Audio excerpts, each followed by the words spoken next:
EPAF kwa ufupi. Makao makuu yetu yanapatikana katika tarafa la Fizi, jimbo la Kivu ya Kusini, katika nchi ya Jamhuri ya Kidemokrasia ya Kongo.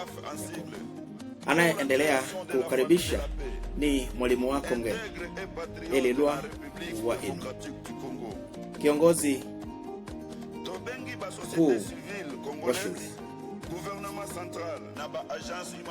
Leo naomba nitumie nafasi hii ili kutoa shukrani zetu kwa ninyi nyote ambao mmekuwa pamoja na sisi kuanzia tangu siku ile tulipoanza mpango huu wa elimu ya uzalendo kwa watu wote, mkafurahishwa na mkajiunga. Nitoe shukrani zangu kwa ninyi nyote ambao mmesambaza mafundisho yetu, ninyi wote ambao mmejitahidi kualika ndugu jamaa na marafiki kujiunga na mpango huu maalum wa elimu ya uzalendo kwa watu wote. Leo tumekwenda kuumaliza mwaka wa 2025. Sasa tumeuanza mwaka mpya, mwaka wa 2026. Na kabla hatujaingia kwenye ule mwaka wa 2026, naomba tu nitumie nafasi hii ili kukumbusha maneno mazito na makubwa ambayo shule la mzalendo na uzalendo wake Afrika ilikwenda kuzungumuza kuhusiana na maisha na hali tunayoendelea kuishi katika nchi zetu, hususan katika nchi ya Jamhuri ya Kidemokrasia. Usisahau ya kwamba maono yetu makubwa ni kujenga jamii yenye amani, jamii sio na ubaguzi, na jamii ya kizalendo. Na kauli mbiu yetu au slogan yetu ni EPAF uzalendo kwanza, EPAF uzalendo kwanza, EPAF washa moto wa uzalendo nchini Kongo. Basi niende kwa haraka kukumbusha baadhi ya mafundisho ambayo tumekwenda kujifunza katika mwaka wa 2025. Somo kubwa miongoni ya mafundisho mengine ambayo tumekwenda kujifunza na yaliyochukua attention ya wanafunzi wetu ni lile somo la kuonekana kwa uvamizi na wavamizi. Kuonekana kwa uvamizi na wavamizi ni moja kati ya mafundisho ambayo tulikwenda kuyatoa katika mwaka wa 2025. Lengo la mafundisho haya ilikuwa ni nini?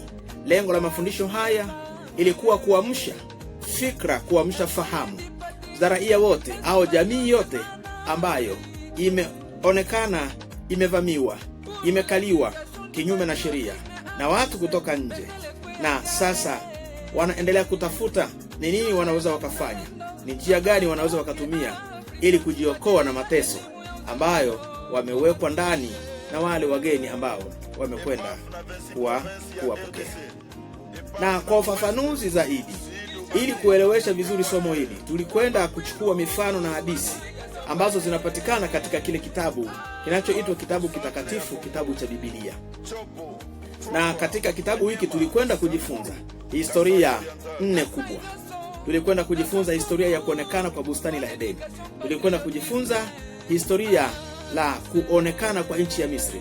Tulikwenda kujifunza historia ya kuonekana kwa nchi ya Kanani, na tulikwenda kujifunza historia ya kuonekana kwa nchi ya Yuda, ambazo nchi zote 4 hizi ni nchi ambazo Biblia inashuhudia wazi ya kwamba nchi hizi zilikwenda kuvamiwa, nchi hizi zilikwenda kukaliwa vibaya.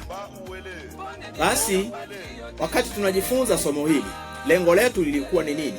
Kupitia historia hizi tuende kujua, kuangalia jinsi gani nchi ya Edeni ilivamiwa, jinsi gani nchi ya Misri, ya Kanani na Yuda ilivamiwa, na nini watu hawa walikwenda kufanya ili kuhakikisha ya kwamba hawa wavamizi wamekwenda kutoka. Najua ya kwamba wanafunzi tuliokuwa nao mwaka 2025 walikwenda kufaidi sana, walikwenda kupata advantage za mingi sana.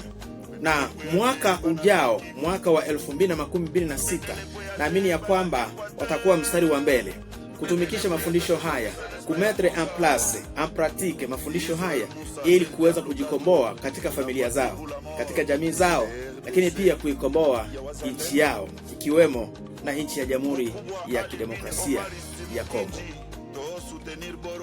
Na kwa sababu hiyo, baada ya kujifunza mambo yote hayo, tulikwenda kutoa taarifa na tangazo kuu kwa wanafunzi wetu ya kwamba uzalendo utashinda. Watu lazima wajue ya kwamba uzalendo utashinda.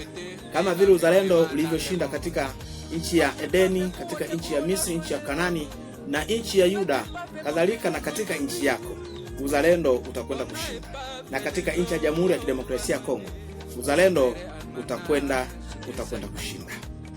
Wala usiwe na wasiwasi, wala usiwe na mashaka. Asante kwa kuendelea kuwa pamoja na sisi, wala usichelewe tena. Hakikisha kwamba mwaka wa 2026 unaokuja ni mwaka wako. Tunaendelea kukaribisha kule la Mzalendo na Uzalendo wake Afrika. Uendelee kuwa pamoja na sisi kwa ajili ya mengi ambayo ni mazuri zaidi. Baada ya kusema hayo, tuseme asante.